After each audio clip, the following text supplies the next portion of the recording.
大家好，欢迎来到看大陆节目，我是美玲。近期少林寺方丈释永信可是火了，这把火是因为他的突然出世。寺庙本是清修之地，但释永信是公认的花天酒地、敛众聚财。他的出世和败坏佛门并不是单一的存在。我们来一起看一下当今佛教界的各种乱象。和尚本应该是言行得体的出家之人，但现在的和尚竟然集体热舞，让人惊掉下巴。我们来一起看一下。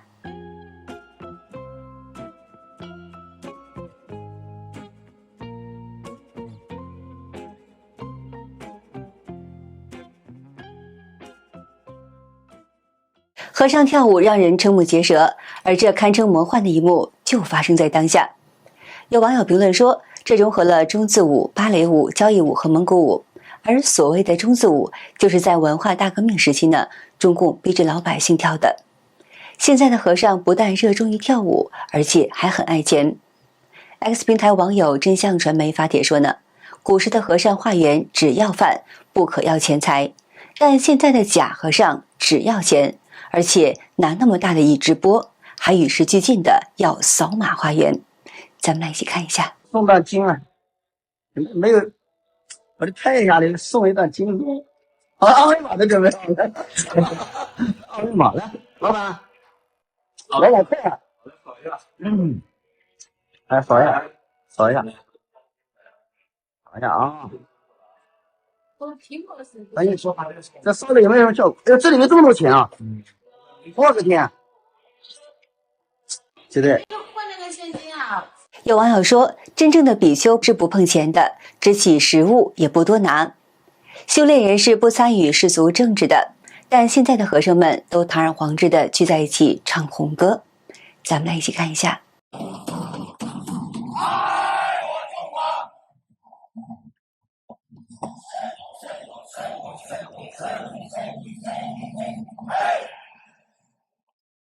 56个心中56枝花，56组兄弟姐妹是一家，56种语言汇成一句话，爱我中华，爱我中华，爱我中华。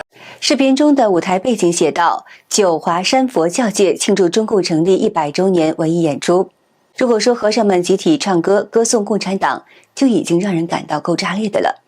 那么本应该是信奉佛祖的和尚与尼姑们举着拳头集体宣誓入党，就更让人感到是匪夷所思的了。我等僧人即具受尽在党旗国旗领袖向前庄严宣誓忠于党忠于祖国热爱领袖热爱人民。中共是宣扬所谓的无神论的，信佛的和尚尼姑怎么会入党呢？有网友指出，都无神论了，和尚道士肯定是骗人的。原少林寺方丈释永信也曾经在少林寺上演中共的升旗和唱过歌的丑行。当今的和尚，尤其是寺庙中的住持，再也不是曾经备受人们敬重的高僧大德之士了，而是非富即贵，这是这些所谓的大师们的豪华座驾。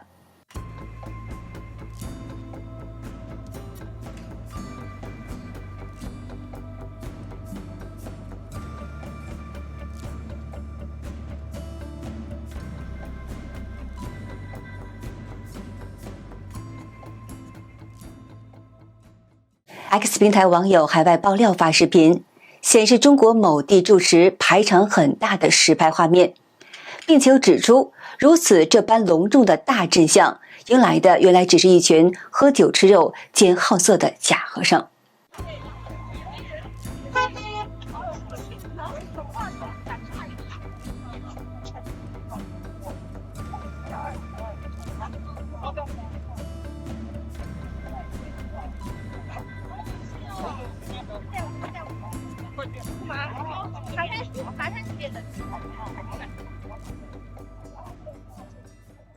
据记载，魔王波旬对佛陀说：“到你末法时期，我叫我的徒子徒孙汇入你的僧宝之内，穿你的袈裟，破坏你的佛法，让他们曲解你的经典，破坏你的戒律。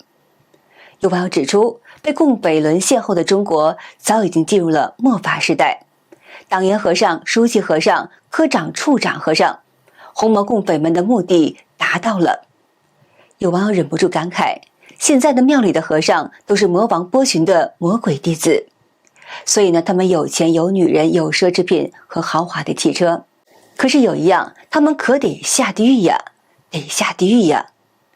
也许有人会好奇，这些出家人哪来的钱买豪车呢？其实这些钱都是虔诚的佛教徒给捐的。在大众的印象当中，出家人应该是不碰钱财，但这现实中的一幕幕还是很让人傻眼。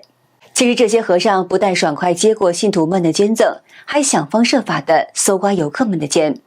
有网友用亲身经历说出中国大陆寺庙中的乱象。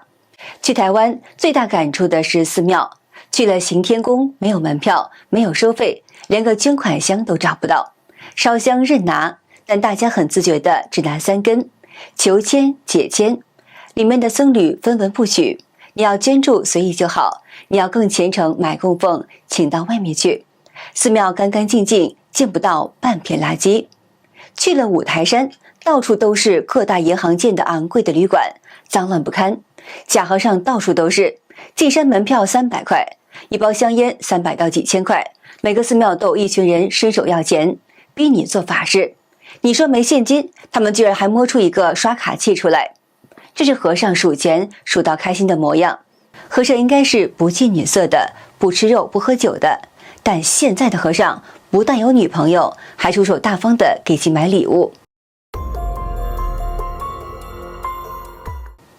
和尚们闲着没事干，竟然一起打麻将。和尚们本应该吃素，这是基本的常识，但现在的和尚竟然集体去吃肯德基，当然也公然不避讳的去买猪肉。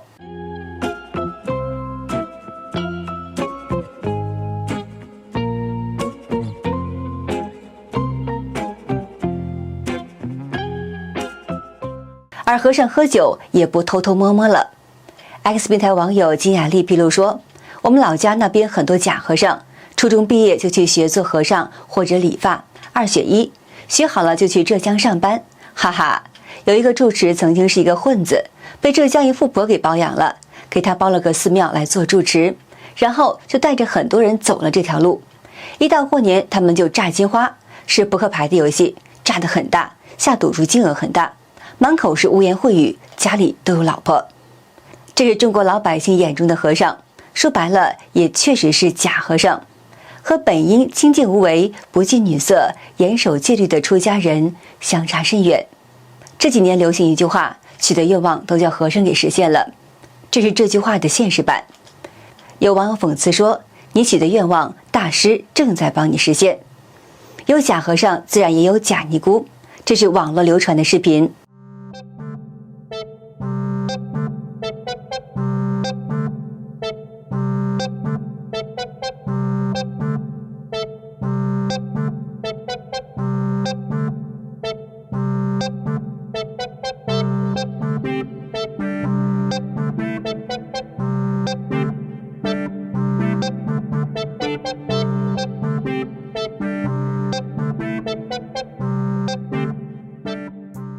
X 平台网友文庸发文说，算起来刚好是20年前出差洛阳，顺便去了少林寺，在后院鼓楼旁的塔林看到假和尚释永信给自己建的灵骨塔，上面赫然刻着小汽车、iPad， 顿觉这个和尚正走在邪路上，早晚要翻车。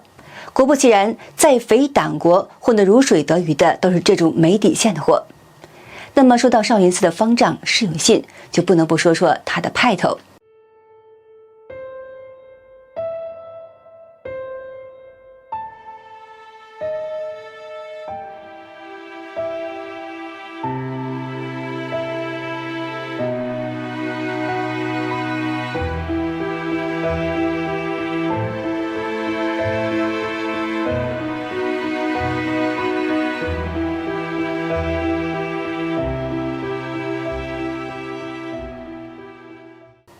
释永信的这张照片很有意思，他背后挂的是其亲笔的字，向许家印同志学习，满满的党文化色彩，还带着献媚的气息。2008年4月，释永信接受主持人李湘采访时，谈笑风生，甚至当场脸红。更让人感到诧异的是，他竟然还当众亲吻李湘的手，而他贼眼偷看女士后背的画面也被抓拍了下来，让人情何以堪。这种品性也能让人明白他为何有众多情人，甚至包养北大的女学生。有网友还配上字幕说：“大和尚的眼神出卖了你。”一眼望去，释永信这个满身和佛门要求不相符的假和尚能横行多年，背后自然有中共的保护。但是2025年7月27号，少林寺管理处突然间通报，少林寺住持释永信涉嫌刑事犯罪，挪用侵占项目资金、私有资产，严重违反了佛教戒律，长期与多名女性保持不正当的关系，并且育有私生子，目前正在接受多部门联合调查，有关情况将及时向社会公布。就在第二天，也就是7月28号，松山少林寺内的释永信纪念碑被盖上了遮羞板。释永信的被抓，多少还是让人感到有些意外和震惊的。不知道中共这波操作是什么样的目的，但是有一点是肯定的，这些和尚沉迷于酒色，而且富得流油，也是中共给默许的。一旦中共财政紧张，就要让他们吐钱了，而且这也不是个例。全国人民上山发现山上一个和尚都没有，所有的庙里只有几个保安，没有僧人。大家一了解呢，哪儿去了？全部被集中到池州学习去了啊！今年春节前陆续放回来，但是领头的那几个再也放不回来了。很多方丈的个人资产都超过1个亿啊！甚至我认识一个大师有11个老婆，还认识一个方丈有9个老婆。对于释永信的被抓，有网友评论说，看到肥头大耳的假和尚被抓，难免再次暴论。凡是收门票才能进的宗教场所，都是商业旅游景点而已。灵隐寺与少林寺并无不同。我见过很多砥砺修行的宗教人士，钦佩不已。修行不是该远离市侩才能得以清净吗？至少别让人花钱围观好吧。沐猴而冠这个词特别适用于身披袈裟道袍的生意人们。X 平台网友真相传媒发文指出，和尚落马朝。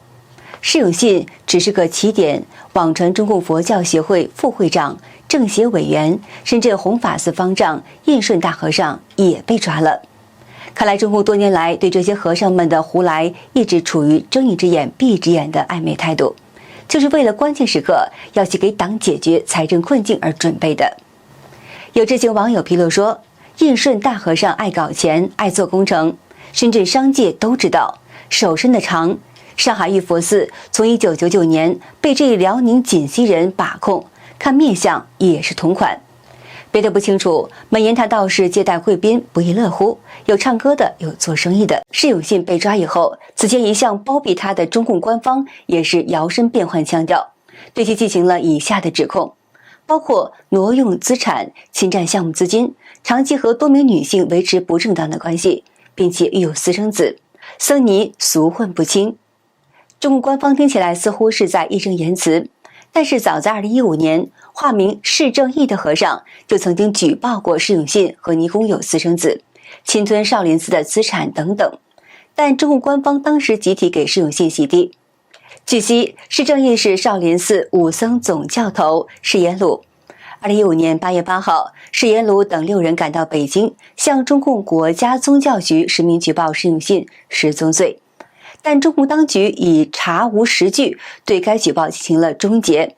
释永信不但没有得到处理，反而经常高调出席国内外的各种经济、政治、文化活动。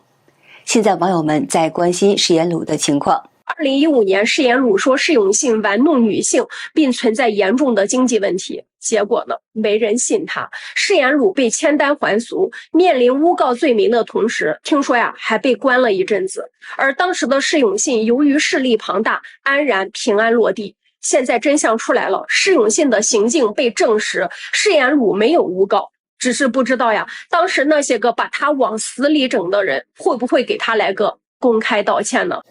再看看这个被称作是少林寺 CEO 的假和尚都做了些什么。申请注册少林相关的商标超过666项，他在少林寺旗下开公司、搞房地产、出服装品牌、拍功夫片，还大办商演出国演出。国外演出费用呢，由初期的1场10万美元，升至近年来的高达50万美元。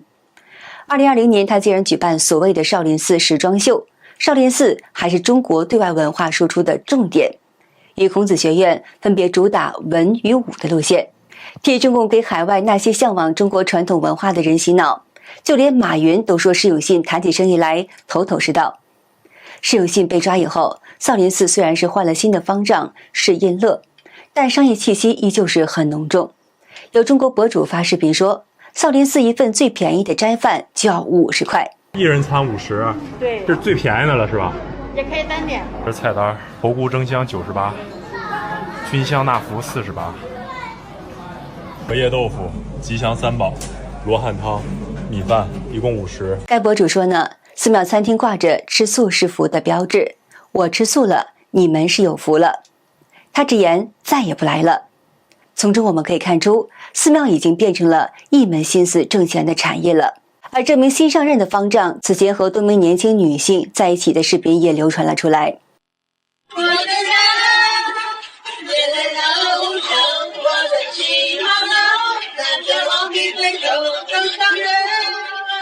我们爱的爱的故事，爱到最后终点不可能。你就到我的心头，那是我遇见每一个。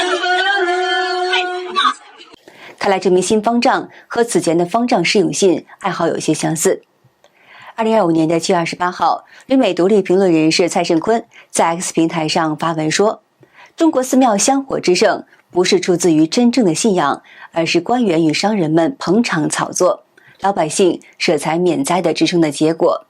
疫情失业，天灾频频发生，让社会整体弥漫着恐惧与焦虑。越来越多的普通人把上香当作是最后的心理出口，但在中共地方政府的眼中，寺庙更像是低成本、利润高的摇钱树。加拿大华裔作家盛雪表示，中共对所有的宗教严密控制，寺庙设有党支部供奉党徽像，住持带头拥护党中央，而这早已背离了宗教的本意。寺庙热不过是中共操控下的又一场精神商品化运动，青年只是其中的韭菜。据格隆会一图数据图显示呢，光是在2023年，中国寺庙经济市场规模已经达到了800到900亿元的人民币，年均复合增长超过了10%。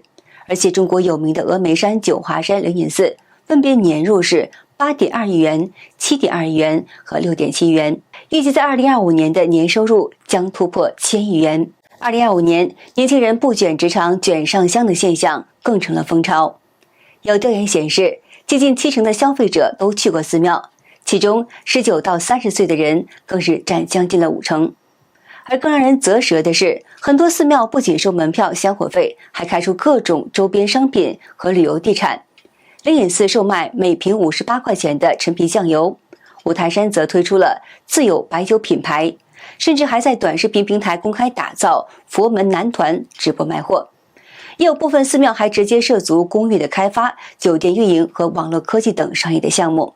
寺庙本应是清修之所，而和尚尼姑也是出家的修炼人。不管身份高低贵贱，人们进庙烧香拜佛，在礼敬神佛的同时，也是希望能在这个修炼场所一解世中的难处与烦恼。因此，寺庙中的住持方丈深得人们的敬重。但战天斗地、不信神佛的中共串政以后，不但摧毁了中国5000年敬天信神的传统文化，还从中国乡村到城市大肆进行灭佛运动。不但摧毁诸多佛像寺庙，还摧毁了人们骨子里对神佛的信仰，导致这些年很多人进庙烧香拜佛，只是为了消灾解难、求财、求儿子、求考上大学。这与此前中国人对神佛的恭敬虔诚而不带有目的性的信奉相差甚远。可以说呢，中国出了释永信，出了这么多酒肉和尚，根源还是在于中共，不但破坏了佛教的修炼，也破坏了中国人对神佛的信仰。好的，今天就和大家聊到这儿了，请您记得点赞、订阅、留言，并且分享给您的朋友们。感谢您的支持，我是美玲，我们下期节目再见。